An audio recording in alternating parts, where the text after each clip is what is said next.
Alhamdulillah, selalu saja sebagai orang muslim dan mukmin kita memuji dan memuja Allah dengan penuh keyakinan bahwasanya alhamdulillah akan menambah nikmat sebagaimana Allah janjikan dalam firman-Nya, A'udzubillahi minasyaitonirrajim, la in syakartum la azidannakum wa la in kafartum inna adzabi lasyadid.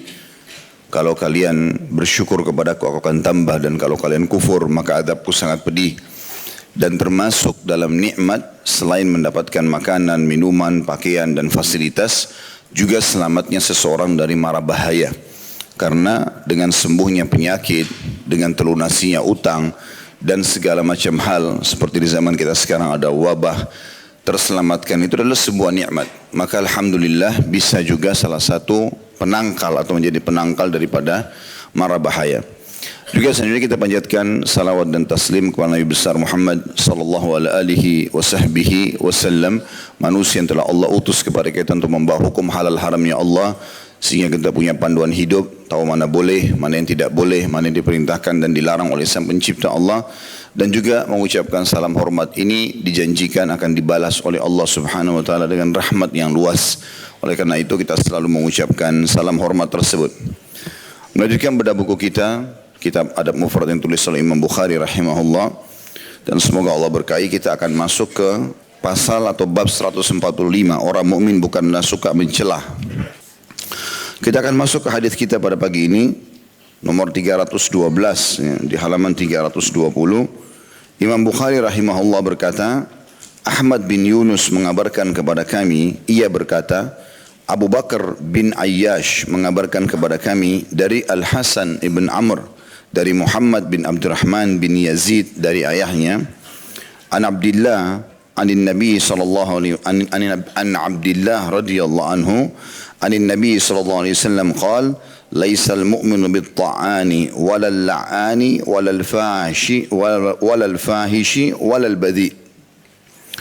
Dari Abdullah bin Mas'ud radhiyallahu anhu, dan saya sudah ucapkan atau sampaikan dari awal kita bedah buku kita, setiap kali terlintas nama sahabat pasti kita akan baca atau ucapkan radhiyallahu anhu walaupun tidak tertulis ya. Dari Nabi sallallahu alaihi wasallam beliau bersabda, orang mukmin bukanlah orang yang suka mencelah, suka melaknat, dan bukan pula suka berbuat dan berkata keji serta kotor. Ada penjelasan kosakata dulu di situ, at-ta'an, orang yang suka melanggar kehormatan seseorang dengan cara mencelah dan menggunjing. Yang disebutkan tadi potongan pertama hadis, laisal mu'minu bit-ta'an. Berarti ta'an itu artinya orang yang suka melanggar kehormatan seseorang dengan cara mencelah dan menggunjing.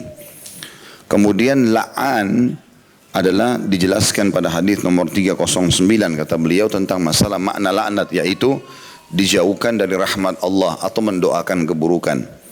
Sementara al-fahish, orang yang berbuat dan berkata keji atau kotor, jorok, menjatuhkan orang lain dan seterusnya.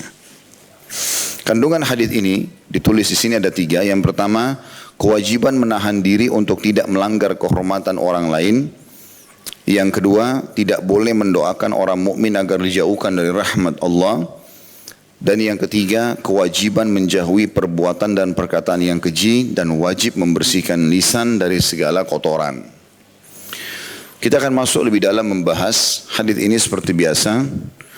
Abdullah bin Mas'ud radhiyallahu anhu, seorang sahabat yang mulia, salah satu dari 4 sahabat yang dikenal dengan 4 abadilah atau 4 Abdullah yang paling banyak meriwayatkan hadis. Dan beliau punya banyak sekali kiprah di dalam agama Islam. Dan beliaulah salah satu orang yang sudah atau membunuh Abu Jahal, ya, Fir'aunnya umat ini di perang Uhud, ya, dan dia dulu kerjanya pengembala kambing. Dan Abdullah bin Mas'ud orangnya sangat kecil, ya, jadi subhanallah postur tubuh bukan jadi tolok ukur orang itu alim, pintar atau dekat dengan Allah SWT, atau postur tubuhnya besar. Jadi saking kurusnya, pernah Abdullah bin Mas'ud naik di atas sebuah pohon kurma untuk melihat sesuatu, menyampaikan informasi kepada Nabi SAW dan para sahabat yang lain dibawa. Waktu dia lagi naik ke atas dan angin kencang, rupanya gamisnya itu sempat tersingkap bagian betisnya. Dan saking kecilnya betisnya Abdullah bin Mas'ud sampai beberapa sahabat menertawakan. Ya, dianggap kok lucu gitu ya, kok kecil sekali betisnya. Maka Nabi SAW lalu mengucapkan sebuah sabda beliau yang kekal dibaca oleh orang beriman sampai hari kiamat. Mengatakan, apakah kalian menertawakan kecilnya betisnya Ibnu Mas'ud? Ketahuilah kedua betis itu lebih berat daripada gunung Uhud di timbangan amal hari kiamat. Artinya orang ini punya kedudukan yang luar biasa di sisi Allah Subhanahu wa taala. Beliau mengatakan, Nabi SAW bersabda, pelajaran pertamanya adalah laisal mu'mini bitta'an. Bukanlah orang mukmin itu yang suka mencelah, mencoreng kehormatan orang lain. Dan ini memiliki kandungan makna yang luar biasa dalam bab akhlak. Bagaimana seorang mukmin tidak akan pernah masuk ke wilayah orang lain. Dan ini sudah sering kita singgung sebenarnya, kita rangkumkan lagi pada kesempatan sekarang insyaAllah. Apapun yang bukan hubungannya sama kita Bapak Ibu sekalian, tidak usah dicampuri. Kecuali kalau depan mata jelas itu pelanggaran agama, mungkar, lalu kita ingin luruskan, silahkan. Atau itu adalah ma'ruf, perbuatan baik, lalu kita dukung, itu silahkan. Kenal atau tidak kenal. Misalnya ada orang sedang menuju ke masjid, mau sholat, dia berbuat baik. Lalu orang bertanya, orang itu mau kemana? Dan kita tahu orang ini sedang menuju ke masjid. Lalu kita mengatakan, orang itu lagi mau ke masjid, mau sholat. Azan dikumandangkan misal, perbuatan baik. Atau ada kemungkaran dilakukan sama dia, misal dia makan dan minum dengan tangan kiri di depan mata kita walaupun kita tidak kenal. Kita tidak boleh diam. Karena Nabi SAW mengatakan kalian harus beramar ma'ruf, kalian harus melarang dari kemungkaran. Atau Allah akan membuat perselisihan di antara kalian. Maka kita harus ingatkan, maaf Bu, kalau memang muslim ini dilarang dalam Islam. Atau kita tanya dulu, apakah anda seorang muslim? Kalau dia bilang iya, setahu saya maaf saya mau berikan masukan, ada hadis Nabi SAW tidak boleh makan dan, atau Nabi SAW melarang makan dan minum dengan tangan kiri karena syaitan makan dan minum dengan tangan kiri. Maka itu kemungkaran. Tapi kalau tidak terjadi ini, dua hal contoh yang saya bilang tadi, misalnya orang sedang berbuat ma'ruf, kebaikan, dan ada yang bertanya sementara kita tahu maka kita mendukungnya, atau perbuatan mungkar yang harus kita luruskan, maka tidak perlu kita mencari tahu. Ya. Ada poin lain tentunya, mohon maaf ada satu lagi tersisa, yaitu kalau kita memang punya wewenang atau kewajiban, kayak misalnya orang tua pada anak, kemudian juga pasangan suami kepada istrinya dan seterusnya. Tapi ini pun sama, kapan itu perbuatan baik, kita dukung, kapan perbuatan mungkar kita ingatkan. Ya. Selain daripada ini teman-teman, kita dilarang untuk masuk ke wilayah orang lain.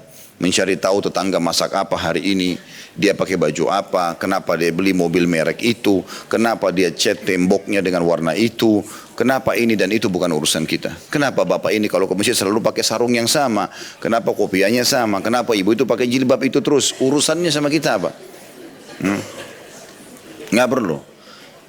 Karena memang larangan pertama dalam hadis adalah tidak boleh masuk ke wilayah kehormatan orang lain. Mungkin dia tidak punya baju lain.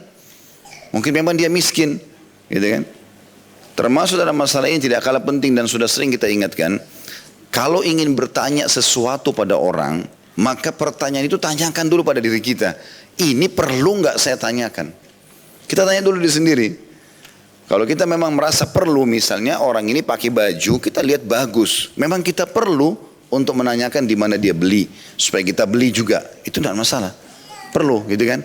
Mohon maaf, saya lihat bajunya bagus Pak, atau Ibu bisa nggak bisa saya tahu beli di mana nggak? Mungkin saya bisa beli gitu. Contoh.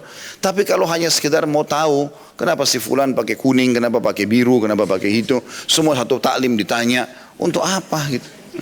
Manfaatnya apa buat dia? Ada orang subhanallah masuk dalam sebuah komplek, semua yang di komplek lengkap data sama dia. Padahal dia bukan RT. Kan gitu.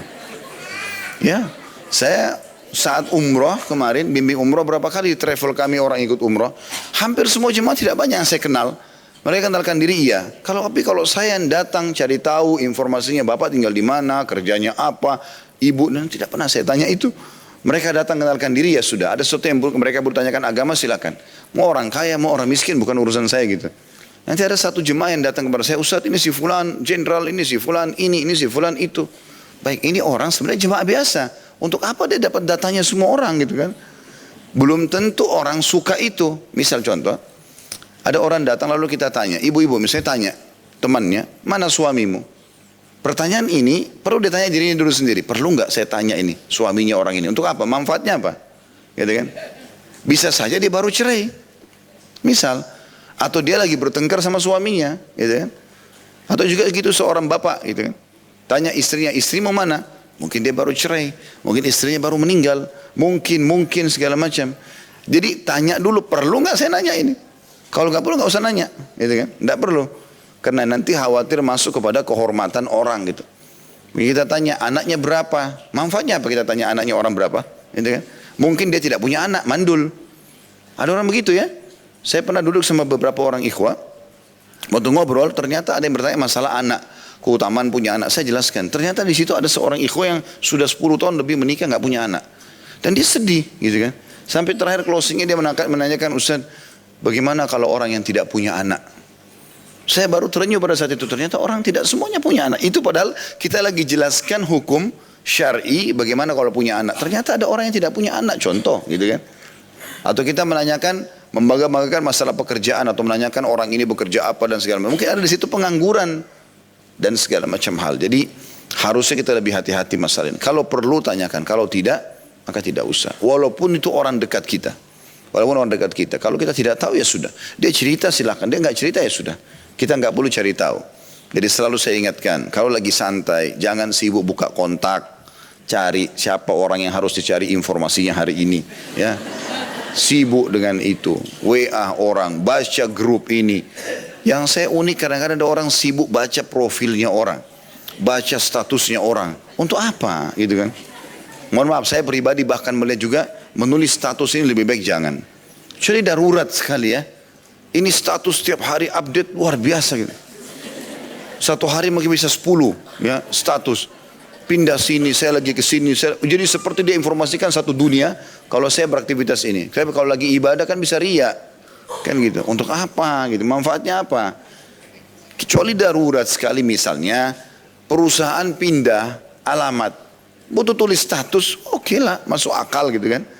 Atau mungkin ada taklim yang memang lagi dibutuhkan untuk disampaikan. Mungkin.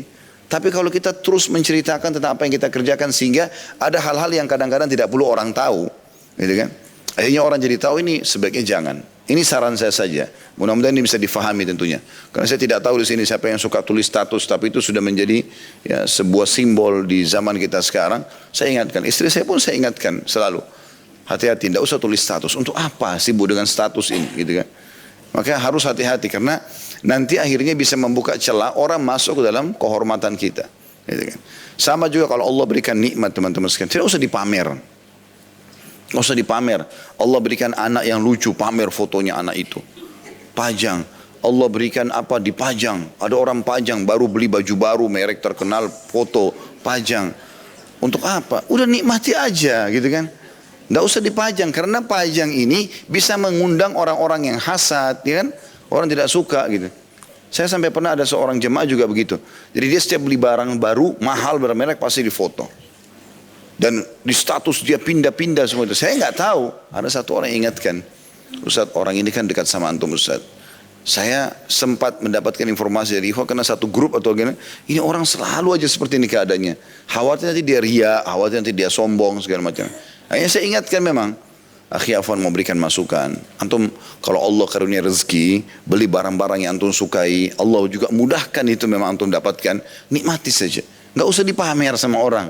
Karena pamer ini bisa masuk bab kesombongan, bisa ujub, berbangga-bangga. Ini kan semua dosa besar ya. Dan bisa yang lebih parah lagi mengundang ainnya orang. Bisa hasad, orang tidak bisa beli. Antum beli tas harga 50 juta, orang kadang-kadang beli di pasar kaki 5 ribu, 10 ribu gitu kan. Mungkin 50 juta bisa jadi modal usaha bagi sebagian orang gitu kan. Untuk apa dipajang? Ini contoh-contoh saja. Jadi memang dari satu sisi kita sendiri nggak boleh mencampuri ya kehormatan orang lain dengan banyak bertanya. Di sisi lain kita pun tidak boleh membuka supaya orang banyak bertanya, gitu kan? Biasa saja, selesai, gitu kan? Saya bahkan pribadi kalau sudah ada orang yang menanyakan dari jemaah sesuatu yang saya anggap itu terlalu pribadi, saya nggak jawab. Karena bagi saya daripada saya jawab untuk apa, gitu kan? Ya, Ustaz berapa jumlah anaknya? Untuk apa ditanya jumlah anak saya gitu? Manfaatnya apa? Bagi saya nggak ada manfaat, gitu kan? Kecuali kalau memang ada sesuatu, misalnya saya lagi daftar anak saya di sekolah, kemudian ditanya anak yang keberapa, mungkin sekolah butuh datanya, ya iya, gitu kan. Saya merasa itu sangat pribadi, untuk apa ditanyakan, Ustaz berapa jumlah istrinya? Untuk apa ditanya? Manfaatnya buat antum apa? Gitu. Nggak ada manfaatnya sama sekali gitu ya. Ya. Karena mereka dengar, oh Ustaz ini poligami. Baik, kalau antum mau poligami silahkan. Untuk apa tanya jumlah istri orang berapa? Contoh saja dan seterusnya lah, gitu kan. Jadi hal-hal yang seperti ini sebaiknya dihindari supaya jangan masuk dalam larangan Nabi alaihi salatu wassalam masalah ta'an, ya. Dalam arti kata masuk kepada wilayah orang lain. Karena memang walaupun kita awalnya niatnya memuji, kita manusia sensitif, ya. Kita bisa nanti pindah dari memuji, bisa saja kita pindah kepada hal-hal yang lain. Hasad terutama, ya. Merasa iri gitu kan. Akhirnya kita jadi hasad kalau lihat kelebihannya dia melebihi kita dan seterusnya. Kemudian larangan yang kedua, peringatan dalam hadis adalah orang mukmin juga bukan la'an. Dan la'an artinya mendoakan keburukan buat orang lain. Ya. Jadi selalu saja doakan kebaikan. Walaupun keadaan orang itu dalam kondisi mungkin kita lihat melakukan banyak kemungkaran. Gitu kan? Banyak orang yang datang kepada saya mengatakan, Ustaz, saya ini disakiti karena orang utang tidak bayar. Saya begini dan begitu. Lalu saya mengatakan, lalu boleh nggak saya doakan keburukan? Saya bilang boleh. Antum lagi terdolimi, boleh mendoakan keburukan. Tapi saya kasih opsi. Antum pertama doakan keburukan. Ya Allah, orang ini tidak bayar utang, butakan matanya. Ya Allah, pincangkan kakinya. Bisa saja, hak antum kan gitu. Karena lagi terdolimi kan. Dua orang terdolimi, tidak ditolak. Tapi itu murni balas dendam. Karena setelah Allah kabulkan, orang ini betul tertimpa, selesai. Antum gak dapat apa-apa. Udah gak dapat utangnya, hanya murni orang itu kena timpaan. Baik, sekarang saya kasih opsi kedua, mau gak? Mau Ustaz. Baik, yang kedua, doakan coba kebaikan. Ya Allah, berikan dia hidayah. Mudahkan dia supaya bayar utangnya. Kalau Allah kabulkan doa itu dan dapat hidayah, utang kita terbayar, selama dia jadi baik, dia berbuat amal soleh, kita juga dapat pahalanya. Kan gitu. Kenapa harus menjadi orang yang buruk ini? Kenapa harus lisannya itu caci maki orang, menjatuhkan orang lain, doakan keburukan. Bahkan kadang-kadang anaknya, suaminya, istrinya didoakan keburukan. Kenapa ini? Hanya karena jengkel sedikit, marah. Nah, kamu memang nakal sekali, ibu nyesal melahirkan kamu. La haula wa la quwata illa billah. Memangnya masalah hamil dan melahirkan di tangan ibu? Kan bukan. Allah subhanahu wa ta'ala yang mengeluarkan anak itu kan gitu. Atau pernikahan pun sama. Itu juga takdir Allah subhanahu wa ta'ala. Allah memberikan. Dan pasangan yang Allah berikan itu adalah simbol kita gitu kan. Kalau memang kita baik, insya Allah Allah datangkan orang baik itu. Dan itulah yang paling cocok buat kita. Kalau masih ada sesuatu yang salah, berarti kita harus muhasabah juga. Kenapa orang ini yang Allah berikan? Kenapa bukan yang lain? Kan gitu. Maka semua ini bisa jadi bahan muhasabah. Jadi la'an ini termasuk tidak boleh menghina dan mendoakan keburukan diri sendiri atau mengucapkan kalimat buruk atau untuk orang lain ataupun sampai benda. Dikatakan dalam riwayat-riwayat sebelum yang kita pelajari, kalau baginda Nabi SAW itu kalau dihidangkan makanan dan beliau tidak suka, para sahabat mengetahui dengan Nabi SAW tidak menyentuhnya saja. Jadi tidak perlu sampai mencaci maki atau menghina. Masa makanan begini, masa cuma begini, gitu kan? Subhanallah, saya pernah bimbing haji sekali.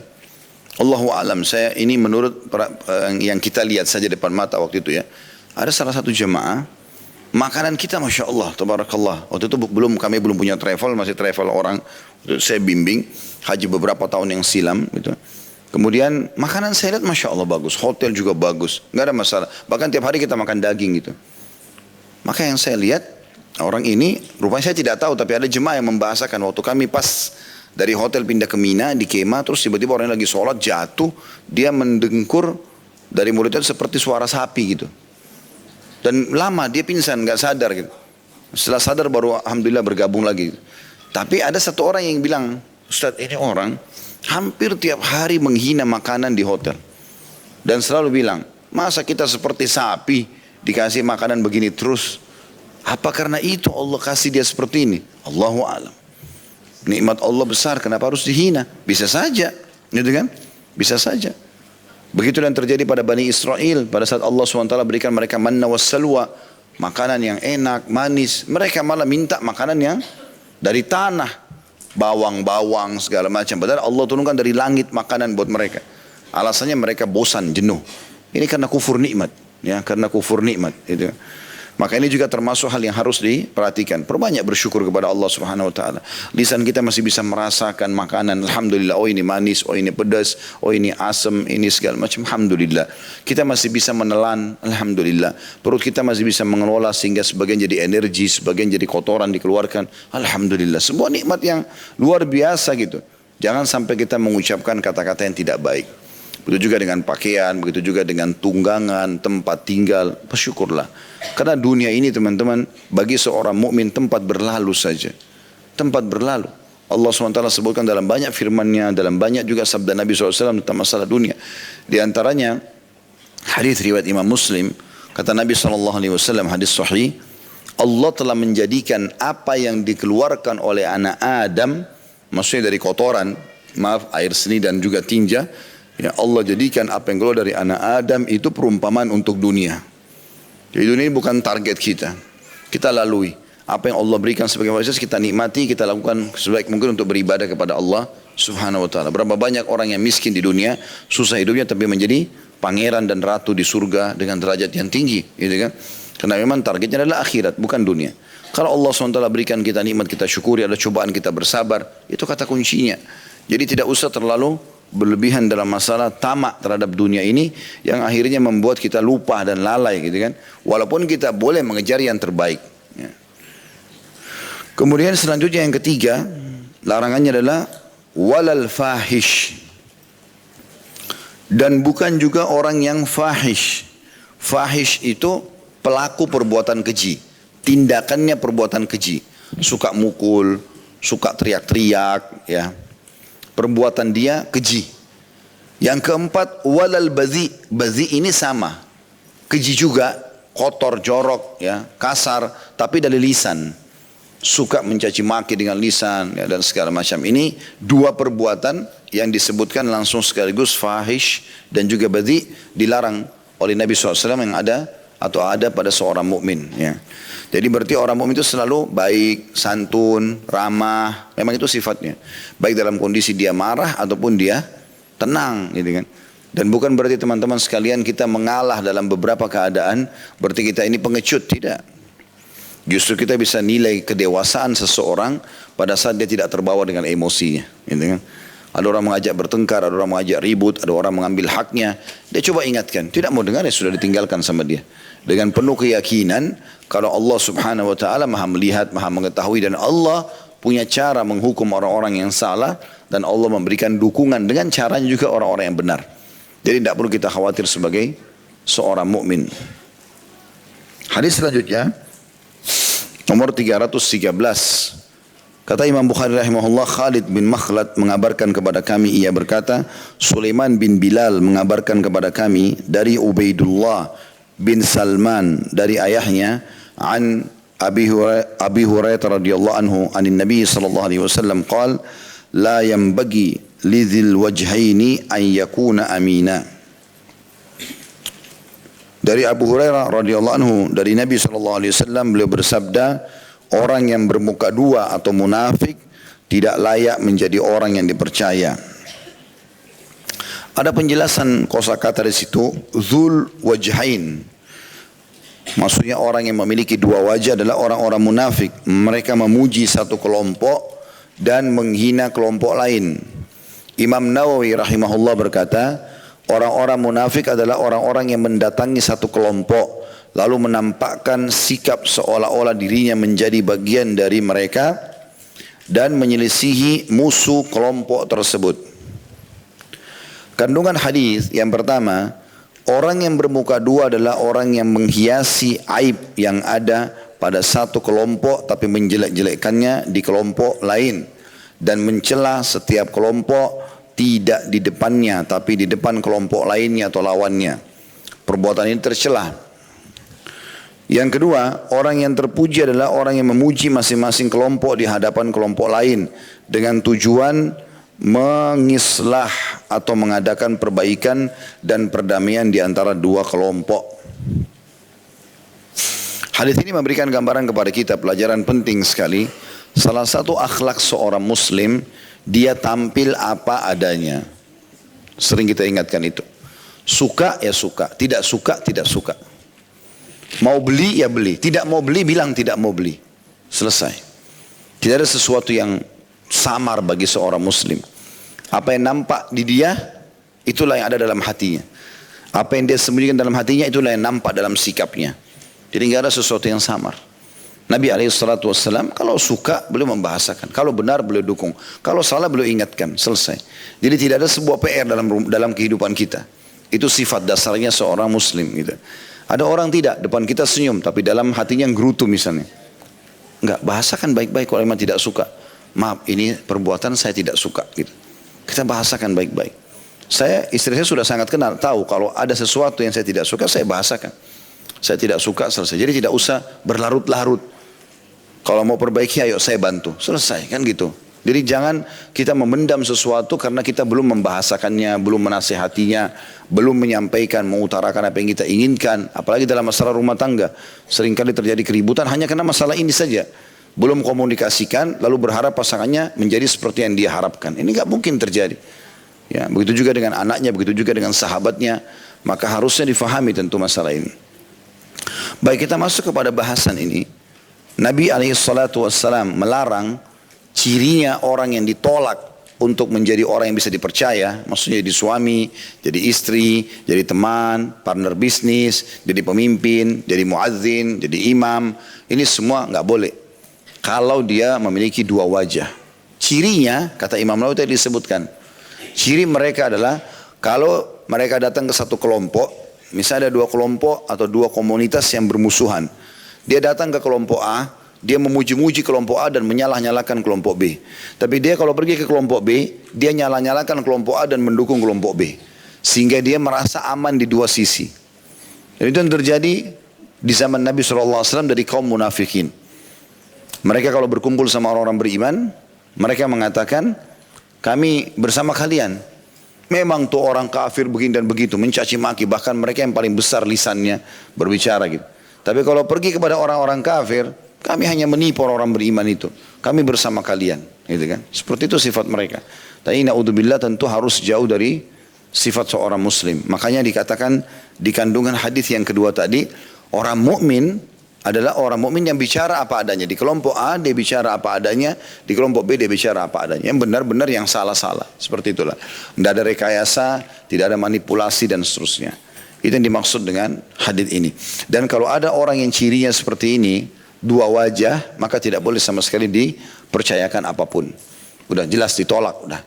Dia mau menjadi seperti apa terserah dia. Pokoknya untuk dapat jabatan di masjid misalnya, di yayasan, di lembaga, di instansi atau di persahabatan, di komunitas, ini semua tidak boleh ada. Jadi memang orang mukmin harus bersih dari semua sifat-sifat seperti ini. Karena kalau ada satu orang yang punya virus seperti ini, masalah dalam hidupnya ini, maka akan menyebar kepada yang lainnya. Kalau ada satu pegawai kita di kantor pemalas, maka bisa menyebar malas itu. Ya. Karena memang sifat buruk itu cepat sekali ditunggangi oleh syaitan. Gitu ya. Di pengajian begini ada satu yang ngantuk, bisa ngantuk semua nanti. Kan itu. Oh ya.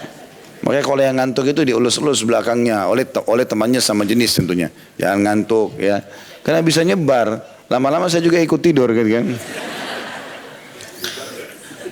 Jadi ini contoh-contoh saja. Kita pindah ke hadis selanjutnya 314. Imam Bukhari berkata rahimahullah, Amir bin Marzuq mengabarkan kepada kami, ia berkata, Syu'bah mengabarkan kepada kami dari Abu Ishaq, dari Abul Ahwas, an Abdullah radhiyallahu anhu qala, al-amu akhlaqil mu'minil fuhsh. Dari Abdullah bin Mas'ud radhiyallahu anhu beliau berkata, akhlak orang mukmin yang paling hina adalah sifat keji.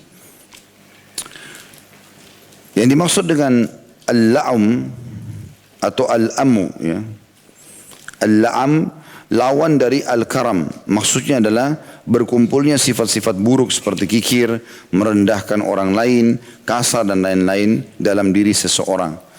Sementara kandungan hadisnya adalah dalam hadis ini kita dapat mengetahui tercelanya perbuatan dan perkataan keji seseorang. Hadis ini sama masih membahas tentang masalah akhlak mulia bagi seorang mukmin. Tentunya bahwasanya orang mukmin tidak cukup dengan simbolik saja, misalnya pakaiannya, penampilannya atau ibadahnya secara global. Tapi harus bertemu antara semua jenis ibadah-ibadah yang dia lakukan dari sholat, dari puasa, dari sedekah, dari haji dengan akhlaknya. Ini harus dikombinasikan.